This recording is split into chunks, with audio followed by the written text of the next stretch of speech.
All right, greetings.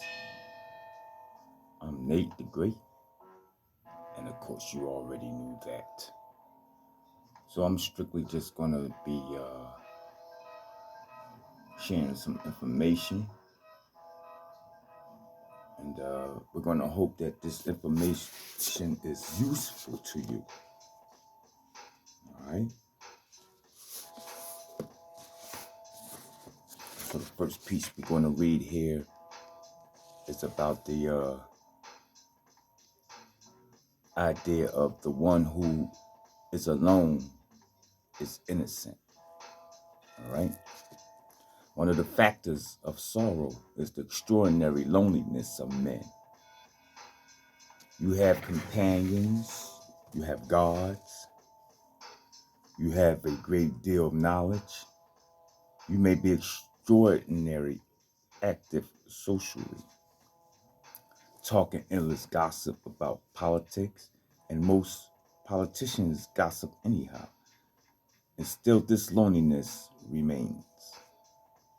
Therefore, man seeks to find significance in life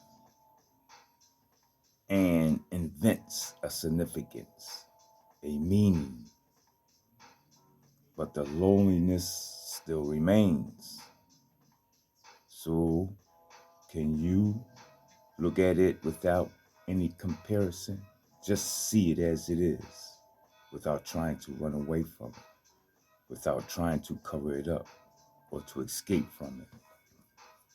And then you will see that loneliness becomes something entirely different. We are not alone.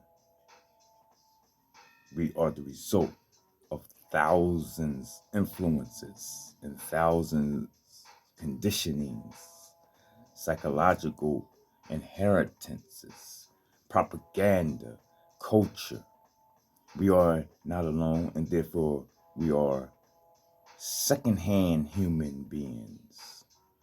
When one is alone, totally alone, neither belonging to any family, though one may have a family, nor belonging to any nation, to any culture, to any particular commitment, there is the sense of being an outsider, outside to every form of thought, action, family, nation.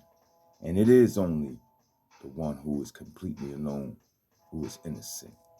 It is this innocency that frees the mind from sorrow. This information is coming out of a book titled The Book of Life by J. Krishnamurti, or Murti. That's Krishnamurti. All right, let's keep it moving right along. This is an informal video. This information is tended to take you to greater heights, to help you go beyond the norm. This information is here to cause you to become supreme. Remember, with every cause, there's an effect. And only that which dies can renew itself. Okay? This is the next piece of information I wish to share with you coming out of the Book of Life. Only that which dies can renew itself, he writes.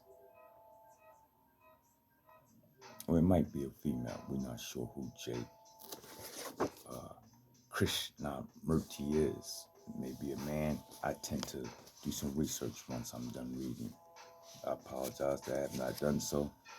I just seen the book one day, maybe about a year ago, and this is the time I decided to pick this piece up and share it with you.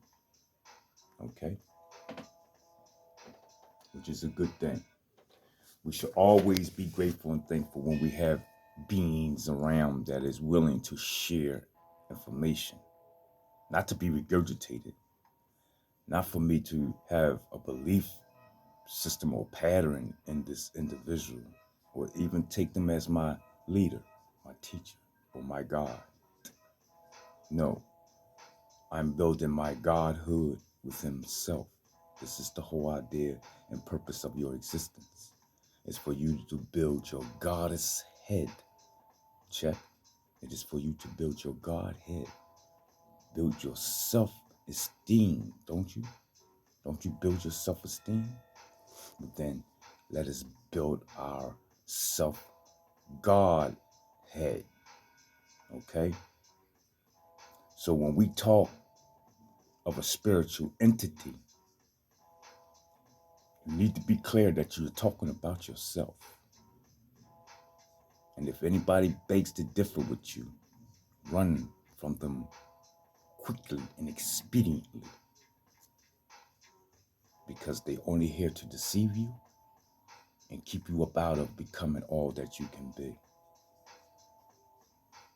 And when you talk about spirituality, entity, we mean by that something that is not within the field of the mind. This is what the people talk. This is what the talk is of the nation, of the minds. Now, is the I such a spiritual entity? This is the question that's asked here before us. Is the I such a spiritual entity? If it is a spiritual entity, it must be beyond all time. Therefore, it cannot be reborn or continued. Thought cannot think about it because thought comes within the measure of time. Thought is from yesterday. Thought is a continuous movement, the response of the past. So thought is essentially a product of time. If thought can think about the I, then it is part of time. Therefore, that I is not free of time. Therefore, it is not spiritual, which is obvious. So the I, the you, is the only process of thought. And you want to know whether that process of thought, continuing apart from the physical body, is born again, is reincarnated in a physical form. Now, go a little further. That which continues, can it ever discover the real, which is beyond time and measurement? That I, that entity, which is a thought process, can it ever be new? If it cannot, then there must be an ending to it. There must be an ending to thought. Is not anything that continues inherently destructive? That which has continuity can never renew itself. That which has continuity can never renew itself. As long as thought continues through memory, through desire, through experiences, it can never renew itself. Therefore, that which is continued cannot know the real. You may be reborn 1,000 times, but you can never know the real. For only that which dies, that which comes to an end, can renew itself. Take this information and dissect it. Go over it. Digest it. And then what you want to do is manifest it. It spoke a lot about being renewed in there. It talked a lot about spirituality.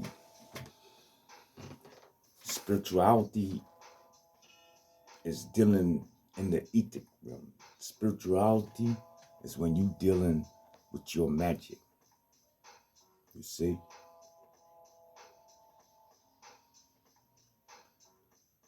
Spirituality is you.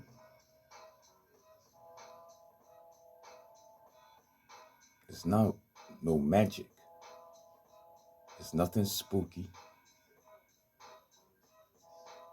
And when I say it's not magic, We're talking about the type of magic where I may be pulling coins out the back of your head, flipping cards over and showing you different pictures of different things. No, not that type of magic. That's not magic. We're talking about manipulating and utilizing the forces of nature. Okay? Be good to yourself and do it on purpose.